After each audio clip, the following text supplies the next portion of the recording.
The latest Pompey news, updates every day from the Pompey Sound news desk. Gustavo Caballero, his debut at Fratton Park, left John Messino absolutely purring.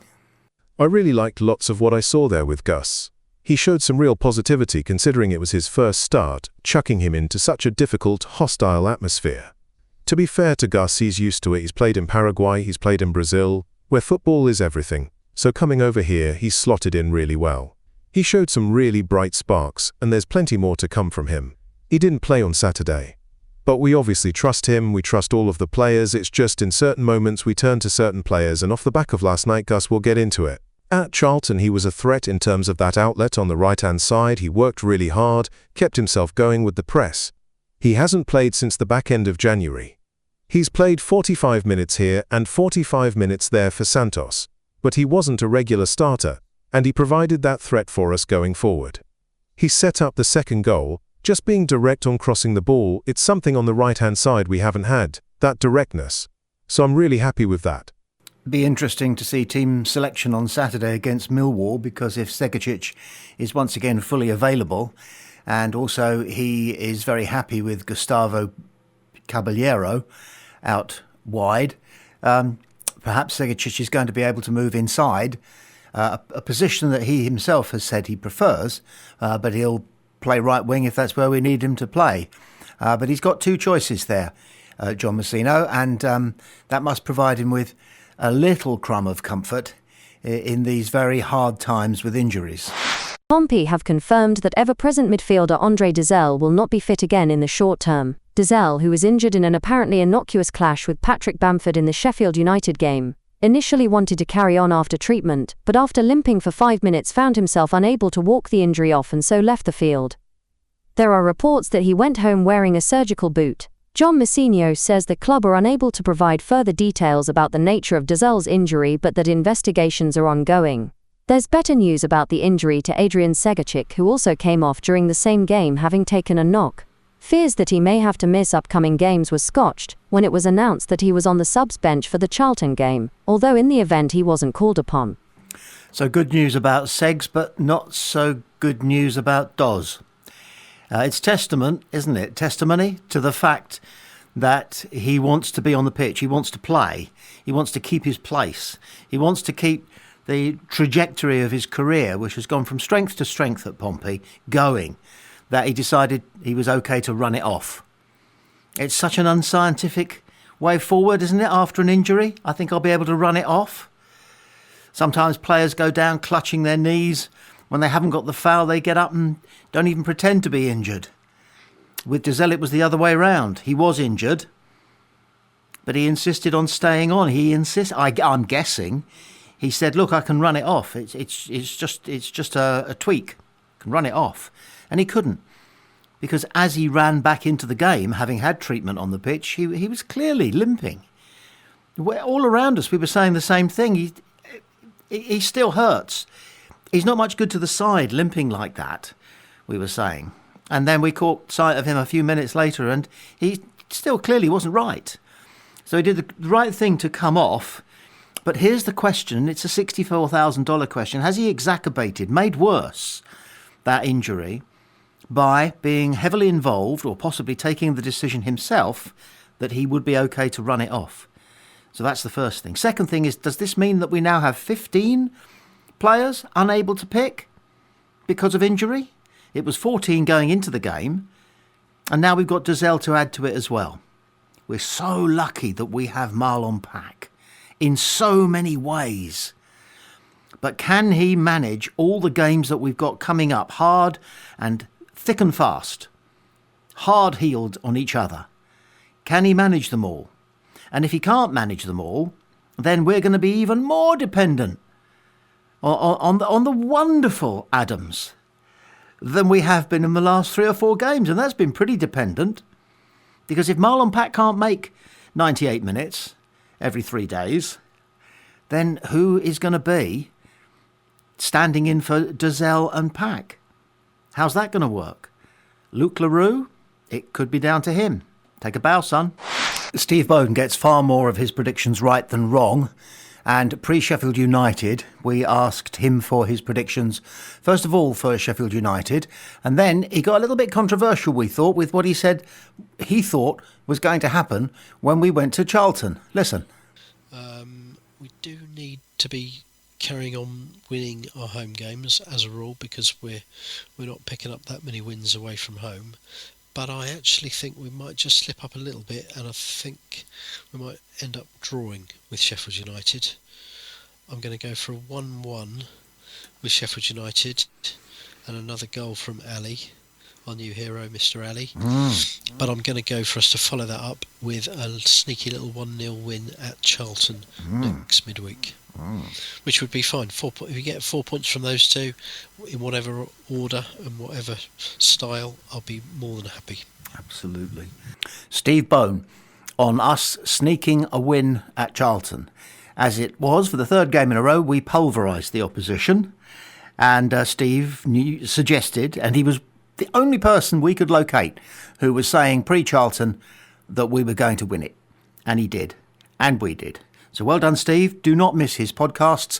They're posted every week on Pompey Sound, round about Thursday tea time. Pompey are fined after the Southampton game. This is what the FA have announced. An independent regulatory commission has sanctioned Portsmouth FC and Southampton FC, following the mass confrontation that occurred at their EFL Championship match on Sunday the 25th of January. It was alleged that around the 69th minute of the match, both clubs failed to ensure that their players did not behave in an improper and/or provocative way. Portsmouth FC and Southampton FC subsequently admitted the charges against them. The Regulatory Commission imposed a fine of £50,000 on Southampton FC and a fine of £25,000 on Portsmouth FC, and the written reasons for these decisions can be seen below. Rule 6. I. FA Rule E20 of the FA Regulations 2025-26, the regulations, states that each affiliated association, competition and club shall be responsible for ensuring that its directors, players, officials, employees, servants and representatives, and do not behave in a way which is improper, offensive, violent, threatening, abusive, indecent, insulting or provocative. So this sort of thing is one of the many corners of football that actually aren't very interesting, but kind of worth knowing. The report is littered with Dickensian language and also some slightly confusing and complicated paragraph numbers and letters which you have to just simply skip through in order to get to the meat of it. But there is a law which says you can't do what Pompey and Southampton did. Evidence 7. The FA and both teams included the following evidence in respect to the charge. 1. Email report of the match referee, dated the 25th of January 2026. And 2. Video footage of the incident in question from 4 separate angles. 8.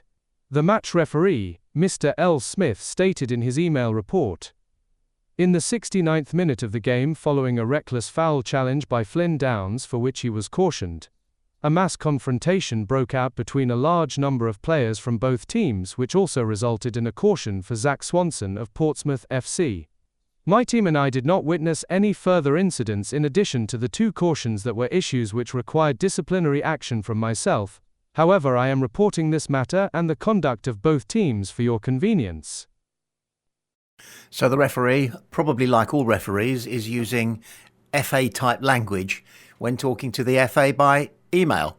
And he's basically saying, reading between the lines here, that there was a confrontation, but it's kind of referee speak for good old handbags, isn't it? That's all it was.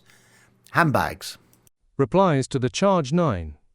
PFC and SFC both admitted the charge by replies each dated the 30th of January 2026. Both clubs also included letters setting out the factors that they considered to constitute mitigating circumstances for each club. The Commission took full note of these submissions. 10. Neither club requested a personal hearing and each of the cases were dealt with on correspondence only. You wonder if Pompey colluded with that lot up the road and a conversation was had somehow saying, why don't we go in or why don't we submit singing from the same hymn sheet. Guilty as charged, sorry about that. Findings. Having carefully reviewed all the evidence, the Commission concluded that following a foul tackle from Flynn Downes of SFC on Zach Swanson of PFC, which would likely have been dealt with by the referee issuing a caution. Both players reacted aggressively toward one another. Subsequently, a number of players, practically every player on the pitch in fact from both sides, ran toward the confrontation. A good deal of pushing, shoving and restraining occurred at this time across two separate melees. The physical contact was relatively brief, and no acts of violence took place during the confrontation. The Commission took the view that neither side was more culpable than the other when looking at matters in the round. The main aggravating factors were considered to be the proximity to the crowd and the number of players involved. Given the high-profile and volatile nature of the fixture, events might easily have unfolded in an even more unsavory manner had members of the crowd become involved. This was considered to have been a realistic possibility. Yeah, so this is the nitty-gritty of it, pushing, shoving and restraining. So it's by no means a street fight or World War III. And it was Pompey versus that lot up the road, a volatile derby. And the thing that doesn't get mentioned, and I think is relevant, is that the initial confrontation took place almost in the crowd. I think Swanson was shoved such that a member of the public put his hand out to help him get back on the pitch. As both teams accepted the charge, the Commission considered the appropriate sanction to impose. The Commission considered previous sanctions imposed on both teams with regard to recent relevant misconduct. There were 3 breaches by PFC in the previous 5 years. There were 5 previous breaches by SFC, 2 of which were within the last 12 months, 2 at youth level. The Commission considered SFC's record, and in particular the recency of the last charge, being just 1 month ago, to be a significant aggravating factor. No one seems amongst the Commission to have taken any notice of the fact that the confrontation was sparked by a bad foul, one that got a deserved yellow card by a Southampton player. That didn't enter into the equation, but it's clear that what does enter into the equation, and it's responsible for the fact they got fined twice what we got fined, is simply past behaviour. The Commission noted that the maximum fine applicable in PFC's case is £50,000, with 6 an expected entry point of £25,000. For SFC, with the breach being the second at first team level, in a period of 12 months, the maximum fine applicable is £100,000, with an expected entry point of £50,000. The Commission, having carefully considered the regulations, the mitigating and aggravating factors, the submissions of the FA, and the submissions of the clubs, imposed the following sanctions.